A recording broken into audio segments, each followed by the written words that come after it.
sensitive issue. Like I've always said, there are two sides to issues of this kind. But first and foremost, as a Nigerian, a very conscious and awakened one,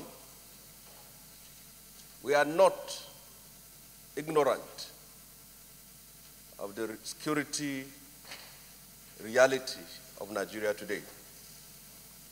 People are killed in hundreds every day, from Benue to Taraba, Zamfara, Nasarawa, Kaduna, and most parts of the north-central states and the south. We're concerned that this violence and mindless bloodletting and massacre is threatening the peace, the unity, the stability, and the future of our country. We are also not mindful of the fact that as leaders elected into office, we have both a moral and constitutional duty to restore order and peace, and to end this mindless bloodletting that is testing the efficacy, the viability, and the value and the essence of our being in office.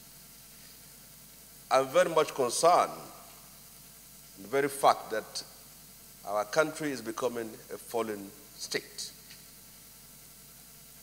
I also appreciate, recognize the effort of the President and the federal government in general in trying to bring order and security and peace to these areas that have seen much bloodshed, much massacre.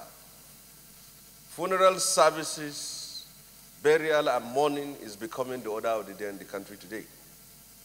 But that is not an excuse to violate the Constitution of the Federal Republic of Nigeria. Like I've always said, this is a difficult moment for people to speak. Many times we prefer to bury our heads in shame. We find it much easier to speak on issues that are not controversial, one that will not test our loyalty, one that will not test our commitment to our country, and one that will not test our principles as a people. But I think we should understand that when you are elected into office, and especially as a distinguished senator, you should have nothing to fear other than your God. You should speak the truth and stand by it.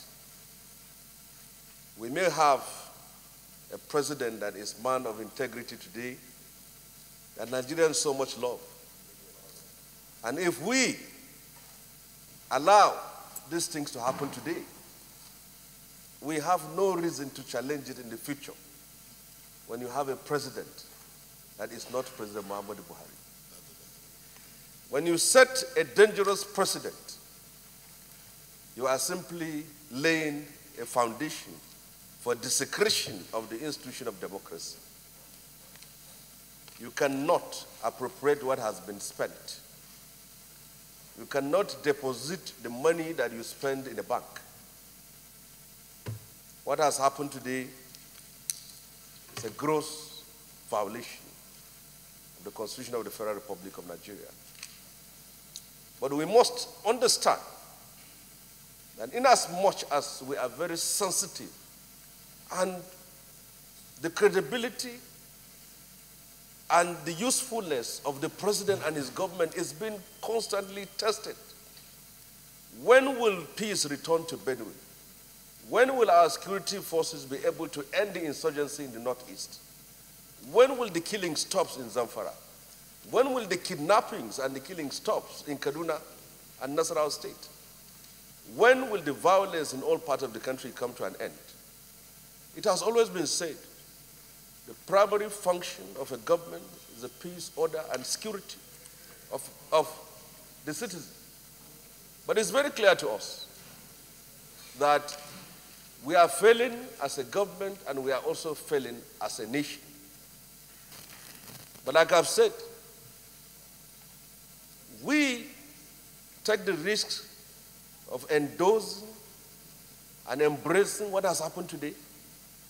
It will be gazetted and it will be part of the history of Nigerian Senate, Nigerian democracy, for which we cannot challenge it in the future. I will say that what was done was wrong. And I would like my children and grandchildren to read my statement on this, despite the inconvenience of it. But we should know that Nigerian democracy is set to last for generations upon generations, but will be tested. So in my own way, I believe that the monies that are spent for security is worth it. But we should be calling for the refund of that money and for due process to be followed for us to be able to achieve what we want to achieve. We have seen so much bloodshed, and there's a need for us not to circumvent the Constitution, not to circumvent the laws of the land, in an attempt to achieve some certain ends. So in my own way, I do not think we should impeach the president, but we should demand that the money be returned to follow due process to the end. Thank you very much. Senator Ibrahim.